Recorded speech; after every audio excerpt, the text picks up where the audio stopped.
Beautiful, thank you. And certainly that is the challenge for every spiritual aspirant, is how to maintain that centered presence and engage. And this is a question of one's practice inwardly in order to hold that foundation for what we perceive of as being the outer encounter and dynamic. So on the one hand, I understand that you can, of course, acknowledge and recognize that you do your practice to be home, to be present, and establish yourself in that. The thing is, the more we do establish our axis of being centered, actually the easier it becomes to maintain that axis in the moments we are engaging with other. Why is because as we deepen in that axis, it's no longer the personal being home in self. Initially it can seem like that because that's how, thick, as you put it, the layers are of identification. That, you can come in, you can rest into meditation, you can rest into present moment awareness, and yet it's still very much as if it's the you that is doing that and experiencing that.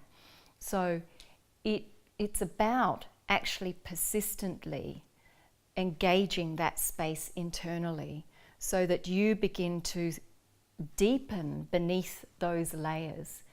There comes a moment where there's a shift from it being a personalized sense of self, being home, into that which I call neutrality. Neutrality is no longer the identified self. It is pure consciousness or pure awareness. And you get a sense of that. Everyone gets a sense of that through meditation. But the key is to merge with that ever more deeply. So the bridge for that is witnessing awareness. Witnessing awareness is what begins to dispel the personalized association.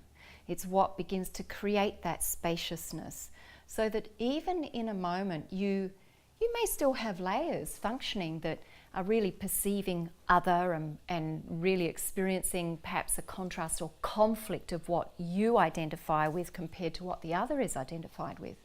Even though you can experience and be aware of that, if you have really developed a strong capacity to be witnessing, the emotional charge softens. It's no longer as strong, and there's less capacity to be pulled out into the contrast. You still recognize it, but don't necessarily get drawn into it. And this, brings me back to one of my repeated little phrases, which is tension is inevitable, conflict is optional.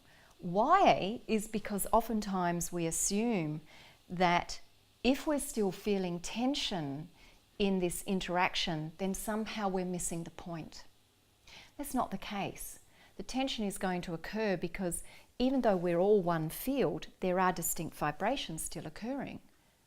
We are still appearing as the many and the distinct, and that is all contained within that one field. So in actual fact, we're going to be able to experience and feel both. This means that if you feel or recognize the tension, but you are engaged in a witnessing state, you're not pulled into conflict. And this is the distinguishing factor between evolving conscious relating and the conditioned loop of relationship, as I was talking about before, where one's actually operating from the ownership of those perceptions. So the very thing that starts to shift us into conscious relating is our degree of witnessing, because that's where we begin to depersonalize and all the emotional charge is dispelled. So we can stay present even if there's tension, rather than collapse into the conflict and actually project externally or be pulled externally.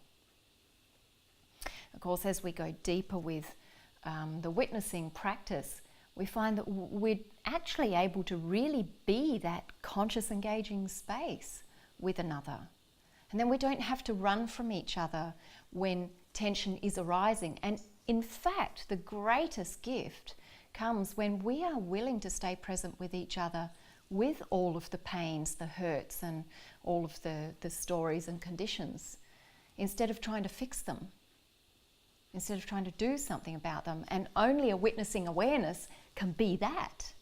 If we're in the mind, the perceptions, we keep playing that game of trying to fix something or retract ourselves from something.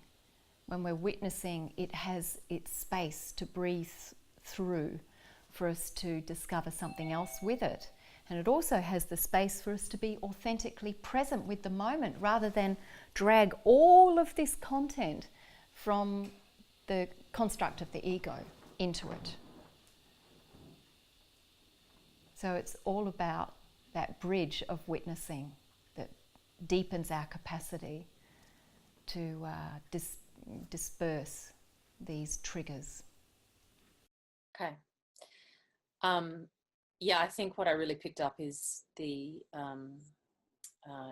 my brain's not really functioning right now because of the transmission, but I think what I picked up is the thing that stood out was the conflict isn't necessary, even if there's tension. Because I think I really got that you can just get breathing space from that. Yeah. And that is what sort of allowing that tension to be is what it also invites kind of like a witnessing perspective. So, yeah. Absolutely. And there's so much growth and grace in that, because when we allow ourselves to be in the space of tension together, we discover something within it, something underlying it. We discover a deeper insight with each other. And that's where healing comes from. So we're all too often taught this idea as spiritual aspirants as if somehow we're not meant to feel uncomfortable. If we're getting it right and if we're meditating right and we're really consciously present, then we're never going to feel uncomfortable. Well, sorry, that's a load of crap. That's just, that's completely unrealistic, because, you know, the whole journey is in a field of context. We're going to be feeling these waves of distinction, and we're going to be meeting this with each other. And, you know, once we grasp that and we allow ourselves to lean into the tension, boy, it becomes incredibly fascinating. And we find the humor in it, we find the love, we find the compassion and the empathy. Because, you know, tension, when you can actually allow yourself to feel the tension in yourself and with another, that gives birth to a deeper level of empathy. It actually is where compassion arises from. It doesn't arise when you're trying to fix it and get rid of it and run away from it. It arises when you stay present with it. That's the magic of transformation through conscious relating. Thank you. Thank you. Thanks so much.